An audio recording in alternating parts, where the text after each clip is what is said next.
गर्भवती पत्नी की हत्या के आरोपी पति का मामला अब और भी चौंकाने वाला हो गया है। आज सुबह मैं यहाँ अपनी कॉफी के साथ बैठा हूँ और सॉफ्टवेयर की कीमतों के बारे में सोच रहा हूँ। ये लिंक्डइन पर ली गिली थे।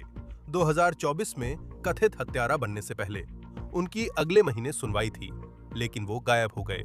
अब दुनिया के दूसरे छोर पर अधिकारी उन्हें हिरासत में लिए हुए हैं। कैसे एक आदमी देश से भागने में सफल हुआ, जबकि उस पर कैपिटल मर्डर का आरोप था। हम लॉ एंड क्राइम के इस मामले की पड़ताल कर रहे हैं। मैं क्रिस स्टीवर्ट हूं।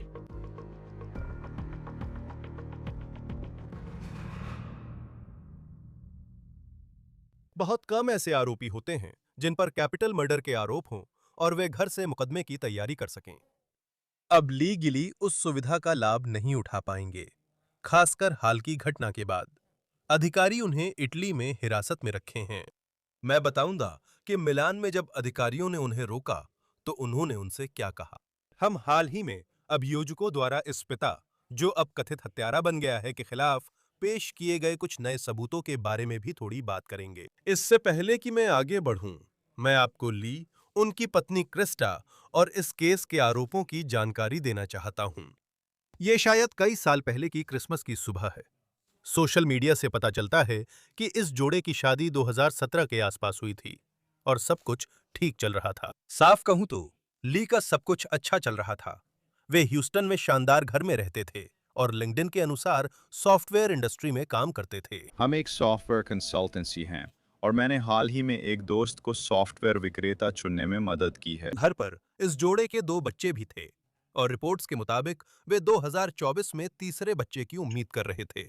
लेकिन फिर 7 अक्टूबर 2024 को सब कुछ बदल गया। ह्यूस्टन पुलिस के मुताबिक रात 11:30 बजे उन्हें इस जोड़े के घर बुलाया गया।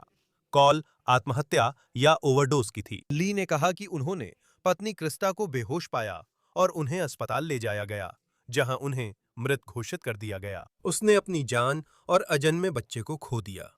क्रिस्टा मौत के वक्त 9 हफ्ते की गर्भवती थीं। ली ने कथित तौर पर 911 पर कॉल की और बताया कि उनकी पत्नी उनसे 3 घंटे पहले सोने चली गई थीं और जब वे कमरे में गए तो उन्हें वहां पाया। अदालत के दस्तावेजों के अनुसार उन्होंने डॉक्टरों से कहा कि उनकी पत्नी आत्मघाती नहीं थीं और न ही नशा करने वाली थीं और उन्हें उनकी पत्नी के साथ हुई घटना की जानकारी नहीं थी। इस दंपत्ति के 2 छोटे बच्चे भी थे जो उस समय घर पर ही थे जब ये सब कथित तौर पर हुआ और उनकी मां ने अपनी जान गंवा दी। अब अधिकारी सच बता रहे हैं, जबकि पुलिस के मुताबिक ली दावा कर रहा था कि उसे कुछ नहीं पता था। ये घटना किसी की कल्पना से भी ज्यादा परेशान करने वाली है। अदालत के दस्तावेजों से पता चलता है कि क्रिस्टा की चोटें कथित तौर पर गला घोटने जैसी थीं। डॉक्टरों ने बताया कि ली ने माना था उसकी मौत वाली रात दोनों में बहस हुई थी। बाहर से ये जोड़ा आदर्श शादीशुदा लगता था, लेकिन अभियोजकों का आरोप है कि ली ने क्रिस्टा की हत्या से पहले के वर्षों में और उसकी मौत के आसपास के दिनों में कुछ बहुत ही चिंताजनक व्यवहार किया था। हम थोड़ी देर में इस पर बात करेंगे, लेकिन मैं क्रिस्टा की मौत के बाद की घटना बताना चाहता हूं। ली को 5 दिन बाद गिरफ्तार कर कैपिटल मर्डर का आरोप लगाया गया। यह ली 2024 में ह्यूस्टन अदालत में पहली बार पेश हुआ, जैसा KHOU टीवी ने दिखाया। जज ने उसकी जमानत $1 मिलियन रखी। ये बड़ी रकम थी, लेकिन ली ने पत्नी की कथित हत्या वाले महीने ही श्योरिटी बॉन्ड के साथ जमा कर दी। ली तब से जेल से बाहर है, लेकिन उसे GPS मॉनिटर पहनना जरूरी था। अब वो इस महीने कथित तौर पर अमेरिका से कैसे बाहर निकल पाया और इटली कैसे पहुंचा, ये इस कहानी का एक बड़ा हिस्सा है और इसमें उस GPS मॉनिटर की भी भूमिका है। और बस तब तक इंतजार कीजिए जब तक मैं आपको ये नहीं बता देता कि उसने मिलान में अधिकारियों को वहां पहुंचने पर कथित तौर पर क्या बताया। अदालत के दस्तावेज अब इस बात पर भी रोशनी डाल रहे हैं कि क्रिस्टा की मौत से पहले के वर्षों में उस कथित आदर्श शादी में क्या चल रहा था। पिछले महीने अभियोजकों ने एक दस्तावेज दायर किया जिसमें कुछ सबूतों का उल्लेख किया गया था, जिन्हें वे ली के आगामी मुकदमे में इस्तेमाल करने की योजना बना रहे थे, और इसमें कुछ चौंकाने वाले आरोप भी शामिल है। अभियोजकों के अनुसार मार्च 2024 में क्रिस्टा की मौत से 6 महीने पहले ली ने रेडिट पर पोस्ट किया था कि वो अपनी शादी से बोर हो गया है और ये आदमी, जो अब 39 साल का है, कॉलेज जाने वाली उम्र की युवती के साथ बिना प्रतिबद्धता का शारीरिक संबंध चाहता था। अभियोजकों के अनुसार 7 अक्टूबर को क्रिस्टा की कथित हत्या वाले दिन ली ने रात 11:30 बजे एक नई किया टेल्यूराइड एसयूवी खरीदी, जिसकी जानकारी कथित तौर पर क्रिस्टा को नहीं थी। उस रात ह्यूस्टन पुलिस को उनके घर बुलाया गया था। फिर 6 तारीख को, यानी क्रिस्टा की हत्या से एक दिन पहले, अभियोजकों के अनुसार 2 दोस्तों ने ली को ह्यूस्टन के एक बार में देखा। उन्हें लगा कि वह बार में अजीब व्यवहार कर रहा था, क्योंकि बातचीत ने भी उसका व्यवहार अजीब था। ली ने अपने छोटे बेटे के लिए समलैंगिक लोगों के लिए इस्तेमाल होने वाले अपमानजनक शब्द का इस्तेमाल किया। फिर उससे एक दिन पहले परिवार के सदस्यों का कहना है कि ली उस पार्टी में अजीब व्यवहार कर रहा था जिसमें वे थे।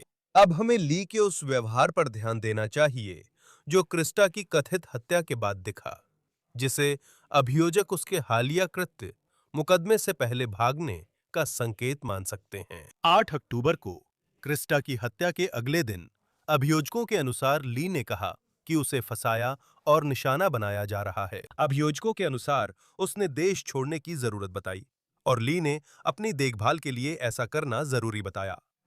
अब 10 अक्टूबर की ओर बढ़ते हैं। गवाहों का कहना है कि ली ने कथित तौर पर कहा कि उसे ह्यूस्टन छोड़ना है और इस बार उसने कहा कि वो अपने मूल साउथ कैरोलिना वापस जाना चाहता है। अभियोजकों के अनुसार वो 12 तारीख को लौटना चाहता था। उसी दिन उसकी गिरफ्तारी हुई। ली ने अपने बच्चों को क्रिस्टा के परिवार से बात करने नहीं दी, लेकिन सबसे गंभीर बातें जिन्हें अभियोजक मुकदमे में इस्तेमाल करना चाहते हैं 2023 की हैं। अभियोजकों ने आरोप लगाया कि 2023 में ली का सैन डिएगो में एक महिला के साथ अफेयर था। फिर अभियोजकों का कहना है कि अप्रैल और मई 2025 के बीच, तो याद रखिए, वह जमानत पर था, अपनी गर्भवती पत्नी की हत्या का आरोपी था। ली ने उसी महिला से संपर्क किया जिससे उसका अफेयर था और कहा कि उसने मेक्सिको या अन्य जगह भागने की बात की थी। ली ने कथित तौर पर कहा कि वह अपना जीपीएस मॉनिटर हटा सकता है। उसने अपनी कथित प्रेमिका से शादी और नई पहचान बनाने के बारे में भी बात की थी। उसने महिला से पूछा, क्या उसे किसी मैक्सिकन पहचान के बारे में पता है जिससे वो देश से बाहर निकल सके? अभियोजकों ने लिखा। महत्वपूर्ण है कि उसी महीने, जब अभियोजकों के अनुसार 2025 में बातचीत हो रही थी, हैरिस काउंटी टेक्सास की ग्रैंड जूरी ने ली पर पत्नी की मौत में कैपिटल मर्डर का आरोप लगाया था। तो चलिए अब इस बिंदु पर सबूतों के बारे में बात करते हैं। आपके पास ये पोस्टमार्टम रिपोर्ट है जिसमें कथित तौर पर दिखाया गया है कि क्रिस्टा की गला घोंटकर हत्या की गई थी। और फिर ऐसी कहानियां सामने आई थीं जो एक ऐसे आदमी को दिखाती थीं जो कथित तौर पर अपनी शादी में खुश नहीं था, लेकिन साथ ही वो नियंत्रण से बाहर होता जा रहा था। अब 2026 है। 4 मई को अभियोजकों ने एक दस्तावेज दायर कर ली, पर जमानत शर्तों के उल्लंघन का आरोप लगाया। उनका दावा है कि 1 मई को अधिकारियों को ली के जीपीएस मॉनिटर से रात 9 बजे के बाद छेड़छाड़ का अलर्ट मिला। अधिकारियों ने ली से संपर्क की कोशिश की, लेकिन नहीं कर सके। आज हमने ली के वकील डिक डिगवेरिन से बात की। वो एक हाई प्रोफाइल डिफेंस अटॉर्नी हैं, जिनके कुछ बदनाम क्लाइंट्स रहे हैं, जैसे रॉबर्ट डस्ट, जो एचबीओ की true crime documentary the Jinx के विषय हैं। डिगवेरिन ने हमें बताया कि ली गिली ने कथित तौर पर देश छोड़ दिया, पहले कनाडा भाग गए और फिर वहां से उड़ान भरकर सीधे मिलान, इटली चले गए। फिलहाल ली गिली हिरासत में है। डिगवेरिन ने बताया कि उन्हें नहीं पता उनके क्लाइंट ने अमेरिका कब छोड़ा। उन्होंने बताया कि वो ली गिली से संपर्क की कोशिश कर रहे हैं, लेकिन बात नहीं हो पाई। डिगवेरिन ने केपीआरसी टीवी को बताया कि जब ली मिलान पहुंचे तो अधिकारियों को उनकी पहचान की जानकारी पर विश्वास नहीं हुआ। वकील ने कहा कि उन्होंने अपनी पहचान बताई और ली ने दावा किया कि टेक्सास में उन पर गलत मुकदमा चल रहा है, इसलिए वो शरण चाहते हैं। इसमें एक दिलचस्प बात यह है कि वह किसी और देश के बजाय इटली क्यों गए होंगे। वो इटली क्यों गए, ये इस मामले का दिलचस्प हिस्सा है, जिस पर हम अपने मेहमान से बात करेंगे। जब ली इटली पहुंचे, उन्होंने कथित तौर पर दावा किया कि उन पर मौत की सजा लग सकती है। कृपया इसे याद रखें। ली पर कैपिटल मर्डर का आरोप है, लेकिन डिगवेरिन ने केपीआरसी को बताया कि अभियोजकों ने मौत की सजा की मांग की बात नहीं कही। गिली की अगली कोर्ट डेट 5 जून है। हमारे साथ जुड़ें केस और ली गिली की अमेरिका वापसी प्रक्रिया पर चर्चा के लिए एरिक फेडिस, आपराधिक रक्षा वकील के साथ। आपका लॉ एंड क्राइम पर होना हमेशा अच्छा लगता है। ली गिली मिलान इटली में हिरासत में है। इस बारे में बहुत कुछ बात करने को है कि वो सबसे पहले इटली तक कैसे पहुंच पाया, लेकिन अब उसे वापस ह्यूस्टन लाने की प्रक्रिया क्या है। बिल्कुल कृष। तो ये एक काफी जटिल प्रत्यर्पण प्रक्रिया है। इसमें ना केवल टेक्सास राज्य बल्कि संभवतः संघीय सरकार भी शामिल होगी। ये एक राजनयिक प्रक्रिया है जिसमें संघीय सरकार को इटली से संपर्क करना होता है। आरोपी को अमेरिका यानी टेक्सास प्रत्यर्पित करने के लिए कई शर्तें पूरी होनी होती हैं।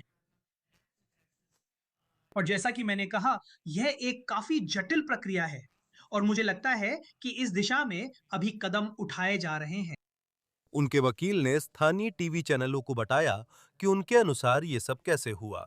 लीगली किसी समय यह स्पष्ट नहीं है कि वो अमेरिका से कनाडा कब उड़ान भरते हैं या कनाडा कब पहुंचते हैं और फिर वो इटली के लिए उड़ान भरते हैं।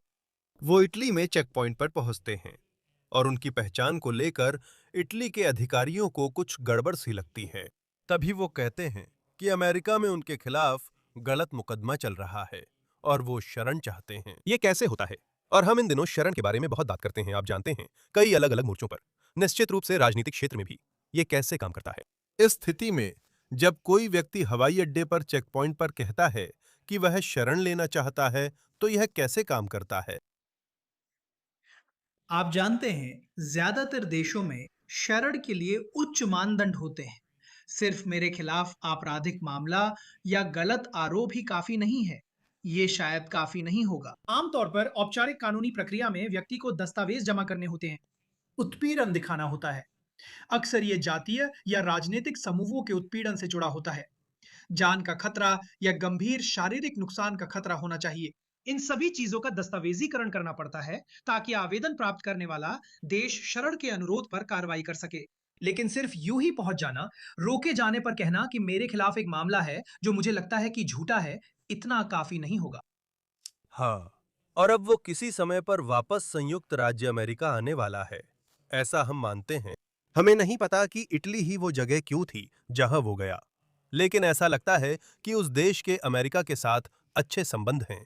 मेरा मतलब है कि इस तरह की अड़चनें, मुझे लगता है, इटली जाने में कौन सी बातें शामिल होती बनिस्बत इसके कि अगर वह मॉस्को जाता तो मुझे लगता है कि उसे अमेरिका वापस लाना थोड़ा ज्यादा मुश्किल होता। उसके उसी देश जाने में आपको क्या खास लगता है? इस पर कुछ अहम बातें हैं कृष। देखिए, कुछ देश ऐसे हैं जो आमतौर पर प्रत्यर्पण नहीं करते। मेरी समझ में वियतनाम ऐसा ही एक देश है। अगर कोई वियतनाम जाता है तो शायद उसे इटली वापस नहीं भेजा जाएगा। मुझे लगता है कि उसने इटली को इसलिए चुना क्योंकि प्रत्यर्पण के मामले में वहां एक शर्त है जिसके तहत अगर किसी व्यक्ति को मौत की सजा का सामना करना पड़ रहा है तो इटली उस व्यक्ति को प्रत्यर्पित करने में काफी हिचकिचाहट दिखा सकता है। मेरी समझ के अनुसार इटली को आश्वासन चाहिए कि भले ही मौत की सजा हो, अभियोजक उसे लागू करने की मांग नहीं करेगा। एक बार जब इटली को यह आश्वासन मिल जाता है कि प्रत्यर्पित किए जा रहे व्यक्ति को मौत की सजा नहीं दी जाएगी, तो मेरी समझ के अनुसार वे उस प्रत्यर्पण प्रक्रिया में शामिल होने के लिए कहीं अधिक इच्छुक हो जाते हैं। और मुझे लगता है कि यह संभावना है कि वे इस आरोपी को वापस भेज देंगे। ये दिलचस्प है क्योंकि उनके वकील ने कहा था कि टेक्सास अभियोजकों ने अभी तक मौत की सजा की मांग पर निर्णय नहीं लिया है। उस पर कैपिटल मर्डर का आरोप है। अब इस समय ऐसा लगता है कि अगर वह सच में मौत की सजा को लेकर चिंतित था, तो यह उसके पक्ष में काम आ सकता है कि वह वास्तव में इटली पहुंचने में सफल रहा। शायद। और जैसा कि मैंने कहा, मुझे लगता है कि शायद इसी वजह से उसने इटली को चुना। आप जानते हैं, मैंने इस मामले के बारे में कुछ रिपोर्टें पढ़ी हैं। मेरा यह आभास था कि जिला अटॉर्नी मौत की सजा की मांग नहीं करने वाला था, भले ही आरोप सैद्धांतिक रूप से मौत की सजा के अंतर्गत आता है। अगर अभियोजक पत्र लिखते हैं कि इटली, हम इस व्यक्ति के लिए मौत की सजा नहीं मांगेंगे, मुझे लगता है कि मौत की सजा के संबंध में उस बाधा को पार करने के लिए यह शायद काफी होगा। अगर ये मौत की सजा वाला मामला होता और मौत की सजा की मांग होती, तो इस आदमी के पास ज्यादा विकल्प होते और शायद वो इटली में रहता। लेकिन मुझे लगता है कि इन हालात में यह संभावना नहीं है। हाँ नहीं, यह निश्चित रूप से एक दिलचस्प पहलू है। और फिर इससे पहले कि हम इस पर आएं कि यह उसके आगामी मुकदमे में कैसे भूमिका निभा सकता है और यहां से सब कुछ कैसे आगे बढ़ेगा, वह कैसे वहां से निकल पाया, क्योंकि अगर आप उन आरोपों का सामना कर रहे हैं जिनका वह कर रहा है, तो उसके पास जाहिर तौर पर वह जीपीएस मॉनिटर था जिसे उसने हटा दिया। क्या आपको हैरानी है कि मैं चेकपॉइंट्स के बारे में सोच रहा हूं? और भले ही वह कनाडा में घुसने में कामयाब हो गया, मुझे नहीं पता कि क्या वह गाड़ी चलाकर कनाडा गया था। हमें उस हिस्से के बारे में सच में ज्यादा जानकारी नहीं है। लेकिन वो किसी तरह सीमा पार करके टेक्सास से बाहर निकलकर फिर इटली पहुंचने में कामयाब हो गया। रास्ते में कहीं भी कोई अलर्ट नहीं हुआ, जब तक कि इटली पहुंचने पर वहां के लोगों को उसकी पहचान कुछ संदिग्ध नहीं लगी। मुझे हैरानी है क्रिस कि उसे इससे पहले नहीं रोका गया। मुझे हैरानी है कि वह समंदर पार करके मेरे वतन इटली तक पहुंच गया। आप जानते हैं आमतौर पर क्या होता है, खासकर अगर कोई जीपीएस मॉनिटर काट दिया जाए तो उसकी निगरानी करने वाली संस्था को एक सूचना भेजी जाती है। अक्सर उस व्यक्ति की गिरफ्तारी के लिए बहुत जल्दी वारंट जारी कर दिया जाता है। जब कोई व्यक्ति अंतर्राष्ट्रीय यात्रा करता है तो अधिकारी जांचते हैं कि उसके खिलाफ गिरफ्तारी वारंट है या नहीं, और ऐसे में उसे अक्सर रोक लिया जाता है। देखो क्रिश, मेरे ऐसे क्लाइंट्स रहे हैं जो प्रोबेशन पर थे, जिनके खिलाफ वारंट नहीं था और उनके पास यात्रा की अनुमति वाला कोर्ट ऑर्डर था, और उन्हें रोककर लंबे समय तक पूछताछ की गई। तो ये बात कि वो इटली तक पहुंच गया मेरे लिए काफी हैरान करने वाली है। हाँ, सच में हैरानी की बात है, क्योंकि जहां तक जीपीएस मॉनिटर का सवाल है, शायद रात 9 बजे के आसपास कुछ अलर्ट मिला था, एक रात को। लेकिन ऐसा है कि भले ही उसने वहां पहुंचने के लिए गाड़ी चलाई हो, आप सोचेंगे कि इससे कोई ना कोई अलर्ट जरूर ट्रिगर होता और फिर आपके पास उस पर कार्रवाई करने के लिए अच्छा खासा समय होता। अब जब वह हिरासत में है, तो आखिरकार वह वापस आ जाएगा। अगर और जब यह मामला ट्रायल तक जाता है, तो यह तथ्य कि यह आदमी इन आरोपों का सामना कर रहा है, और निश्चित रूप से वह सबूत जिनके बारे में हम थोड़ी देर में बात करेंगे, यह सब कैसे प्रभावित करता है कि जूरी उसे कैसे देखेगी। आप जानते हैं, मुझे लगता है कि यहाँ दो संभावित दृष्टिकोण हैं, दो संभावित व्याख्याएं हैं, एक अभियोजन पक्ष की ओर से, एक बचाव पक्ष की ओर से। अभियोजन पक्ष कहेगा कि यह इस बात का संकेत है कि उसे अपने दोषी होने का एहसास था। ये एक ऐसा व्यक्ति है जिसे पता था कि उस पर बहुत गंभीर हत्या के आरोप में शिकंजा कसता जा रहा है, और उसने भागने की कोशिश की, फरार होने की कोशिश की, क्षेत्राधिकार से बाहर जाने की कोशिश की ताकि उसे पकड़ा न जा सके, क्योंकि उसे पता था कि उसने कुछ गलत किया है और उसे पता था कि उसके दोषी ठहराए जाने की संभावना है। इसलिए यह दिखाता है कि उसे अपने दोषी होने का एहसास था। बचाव पक्ष, जैसा कि आपने बताया, उनके वकील बहुत प्रतिभाशाली डिक डिगवेरन, जो एक जाने माने बचाव पक्ष के वकील हैं, उन्होंने कहा है कि आरोपी के देश छोड़ने की वजह यह थी कि वह डरा हुआ था। और आप जानते हैं, शायद अगर किसी व्यक्ति पर सबसे गंभीर अपराध का गलत आरोप लगाया जा रहा हो, तो यह सोचना गलत नहीं है कि वह घबरा सकता है और वह कुछ अचानक तात्कालिक कदम उठाने की कोशिश कर सकता है ताकि वह उस चीज से बच सके जिसे वह अनुचित अभियोजन मानता है। तो यह इस पर निर्भर करेगा कि जूरी बाकी सभी परिस्थितियों को देखते हुए किस व्याख्या को सबसे अधिक तर्कसंगत मानती है। मुझे पता है कि अभियोजकों ने कुछ हफ्ते पहले एक दस्तावेज दाखिल कर ली, गिली के खिलाफ कुछ किस्से शामिल करने की बात कही थी, और ऐसा लगता है कि कम से कम अभियोजकों के शुरू से कहने के अनुसार वह शहर छोड़ने के बारे में सोच रहा था। आप जानते हैं, उसने घटना के 1-2 दिन बाद ही ऐसे कुछ कमेंट किए थे कि शायद वो टेक्सास से भाग जाए, साउथ कैरोलिना वापस चला जाए या फिर किसी और देश चला जाए। और फिर जाहिर है 2025 में ठीक उसी समय जब उस पर आरोप तय किए जाते हैं, वो अपनी कथित प्रेमिका से बात कर रहा है कि शायद मेक्सिको चले जाएं या कहीं और। अब जब ये बात सामने आई है कि उसने सच में देश छोड़ दिया था, तो इन सब बातों का आपस में क्या संबंध है? जानते हैं, अगर मैं अभियोजक होता तो ये छोटी छोटी बातें मैं जूरी के सामने ट्रायल में जरूर पेश करता, क्योंकि ये दिखाती हैं कि उस व्यक्ति के दिमाग में क्या चल रहा था। अभियोजक के नजरिए से, जैसा मैंने कहा, यह दिखाता है कि उसे अपने दोषी होने का एहसास था। ये एक ऐसा आदमी है जिसे पता है कि वो दोषी है, जो अपनी बाकी जिंदगी जेल में बिताने के अंतिम परिणाम से बचने की कोशिश कर रहा है, और वह ऐसे चरम कदम उठाने को तैयार है जैसे कि क्षेत्राधिकार से फरार होना, अपने देश को छोड़ना और कई और देशों में जाने पर विचार करना। मुझे लगता है जब एक जूरी इसे देखती है तो वे ज्यादा संभावना रखते हैं कि यह निष्कर्ष निकाले कि इस व्यक्ति को लगता था कि वह दोषी है और वह बचने की कोशिश कर रहा था, बजाय इसके कि यह व्यक्ति पूरी तरह से सताया जा रहा है और उस पर गलत आरोप लगाए गए हैं और इसी वजह से उसने ऐसा किया। अगर उस पर गलत आरोप लगाए जा रहे हैं तो वो और भी कई चीजें कर सकता था, जैसे कि एक मजबूत बचाव पेश करना। और बचाव के मामले में, और हाँ, उसके पास एक हाई प्रोफाइल वकील है। ये कोई ऐसा व्यक्ति है जिसने पहले भी ऐसे मामलों को संभाला है। जब आपके पास, और मुझे लगता है कि ट्रू क्राइम की बात करें, जब लोग सुनते हैं कि बेवफाई के आरोप लगे हैं और आपने उस दस्तावेज में जो कुछ पढ़ा, तो बहुत से लोग कमेंट सेक्शन में कहेंगे वो वही है। मेरा मतलब है, मुझे बिल्कुल नहीं पता कि उसने किया या नहीं। उसे निश्चित रूप से निर्दोष माना जाता है। एक अभियोजक के रूप में जब आपके पास ये सब हो, तो आप कह सकते हैं 2023 में ये वही व्यक्ति था जो अपनी पत्नी को धोखा दे रहा था, और फिर वो वापस जाकर उस व्यक्ति से बात करना जारी रखता है। जैसे कि बेवफाई वाला हिस्सा घरेलू हिंसा के मामलों में। ऐसे मामलों में ये कितना मजबूत सबूत हो सकता है? आप जानते हैं, सच में एक जोखिम है क्रिश, कि जूरी इसे देखकर कह सकती है इस व्यक्ति के पास अपनी पत्नी को मारने का क्या कारण हो सकता है। खैर, संभवतः उसका मकसद ये था कि वह किसी और के साथ रहना चाहता था, और तलाक या अलग होने या किसी पारंपरिक तरीके की बजाय उसने इसे चरम सीमा तक पहुंचा दिया। मुझे लगता है जूरी इसे देखकर कह सकती है ये मकसद की ओर इशारा करता है। इससे इस आदमी को अपनी पत्नी से छुटकारा पाने का कारण मिलता है, क्योंकि वह किसी नए के साथ रहना चाहता है। निश्चित रूप से इसके खिलाफ तर्क है, लेकिन मुझे लगता है कि जूरी इसे ऐसे ही देख सकती है। क्योंकि जब आप आरोप पत्र को भी देखते हैं, तो डॉक्टरों का मानना है कि ये एक महिला थी जिसकी गला घोंटकर हत्या की गई थी, और जाहिर तौर पर मेडिकल सबूत और पोस्टमार्टम रिपोर्ट भी है जो इसे साबित करेगी। और फिर आप जानते हैं, मैं सोचता हूं कि आपके लिए एक आपराधिक बचाव वकील के रूप में, जब आप इसका सामना कर रहे होते हैं और मेडिकल सबूत होते हैं, क्योंकि इसका एक हिस्सा ये कह रहा है कि देखिए, शायद वो अपनी शादी से ऊब गया था, इसका मतलब ये नहीं है कि उसने अपनी पत्नी की हत्या कर दी। अगर लगता है कि उसकी गला दबाकर हत्या हुई, तो आप अपने मुवक्किल की तरफ से इसका विरोध कैसे करेंगे? आप जानते हैं, एक बात का ध्यान रखना चाहिए कि अभियोजन पक्ष के पास अपने खुद के विशेषज्ञ होते हैं, और वे इन लोगों से बात करते हैं। कई बार इनका इन लोगों से व्यक्तिगत संबंध होता है, और ये विशेषज्ञ हमेशा 100% निष्पक्ष नहीं होते। अक्सर वे भी नतीजे में रुचि रखते हैं। अक्सर उनके पास एक नजरिया होता है जिसके जरिए वे कुछ सबूतों को देखते हैं, और वही उनके विश्लेषण को प्रभावित करता है।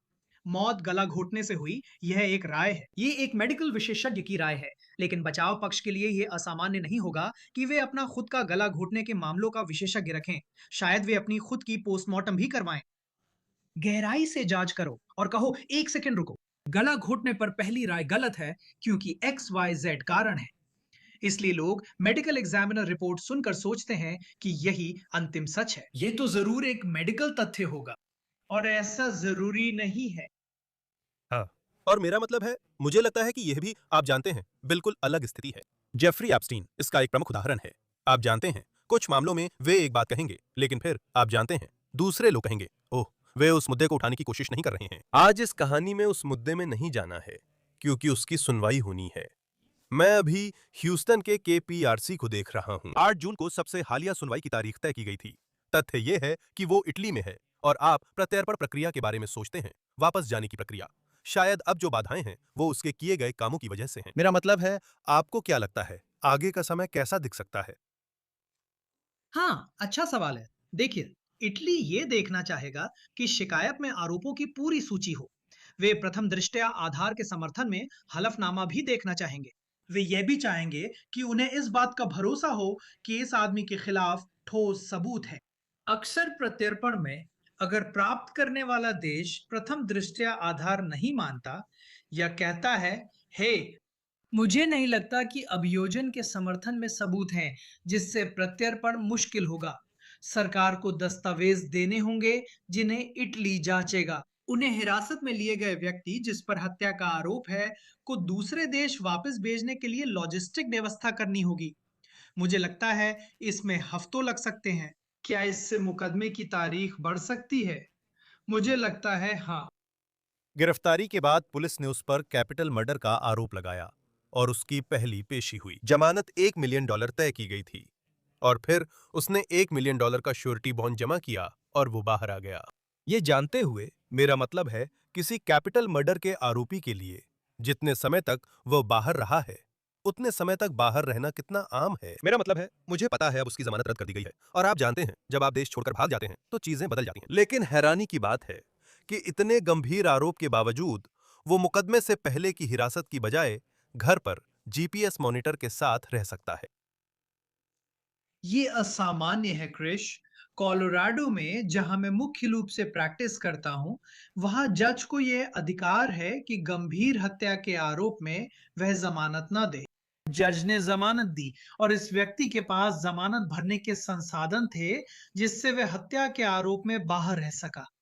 लेकिन अब, जैसा आपने कहा, ये सब खत्म होने वाला है और जमानत रद्द कर दी जाएगी। उसे जमानत देने वाले को काफी पैसा देना पड़ेगा और जमानत की शर्तों के उल्लंघन का आरोप भी लगेगा। इसके अलावा यह एक तथ्य है जो शायद इस बात का संकेत देता है कि उसे अपने दोषी होने का एहसास है। उसने अपने लिए और भी बड़ी मुश्किल खड़ी कर ली है, जिससे उसे इस मुकदमे की शुरुआत के बाद बाहर निकलने की कोशिश करनी होगी। और सच कहूं तो आपने एक अच्छा मुद्दा उठाया है। शायद ये मेरा पहला सवाल होना चाहिए था। उसने जमानती बॉन्ड जमा किया। जैसे अब जब उसने कथित तौर पर भाग गया, तो इसका उस पूरे सिस्टम की वित्तीय स्थिति पर क्या असर पड़ता है? बिल्कुल। तो आमतौर पर ये कैसे काम करता है क्रिश? मान लो इस मामले में $1 मिलियन का बॉन्ड है। आरोपी एक जमानती के पास जाता है और कहता है, सुनिए, मैं 1 मिलियन नहीं जमा कर सकता। क्या आप मेरी मदद कर सकते हैं इसे जमा करने में? जमानती कहता है, सुनिए, हमें कम से कम 20% यानी $2 लाख चाहिए। आरोपी उसे पैसे देता है। आरोपी वादा करता है कि वह हर अदालत की अगली तारीख पर हाजिर होगा। यही जमानती जज से वादा करता है। और जब उस शर्त का उल्लंघन होता है, तो वो जमानत रद्द कर दी जाती है। जमानती की रकम डूब जाती है और उससे आरोपी से खुद पैसे वसूलने पड़ते हैं, जो अक्सर मिलते नहीं। तो ये एक जबरदस्त गड़बड़ है। और अगर इस मामले में उसे किसी तरह से कोई मौका भी मिलता है, तो भी इस आदमी को फिर कभी जमानत नहीं मिलेगी। वो लंबे समय तक जेल में रहेगा। जमानत की शर्तों के उल्लंघन पर भी सख्त सजा मिलती है। हाँ, आपने ये बात उठाई कि वो इटली गया था, और शायद यही किसी भी आगे जमानत पर होने वाली किसी भी चर्चा को खत्म कर देगा। एरिक फेडिस, फौजदारी मामलों के बचाव पक्ष के वकील। इस मामले पर आपसे बात करके अच्छा लगा। यहाँ आने के लिए धन्यवाद। हमेशा खुशी होती है। ये था लॉ एंड क्राइम का on the case. YouTube, Spotify पर सब्सक्राइब करें, पीकॉक पर भी देखें। मैं क्रिस टीवर्ट हूँ। फिर मिलेंगे।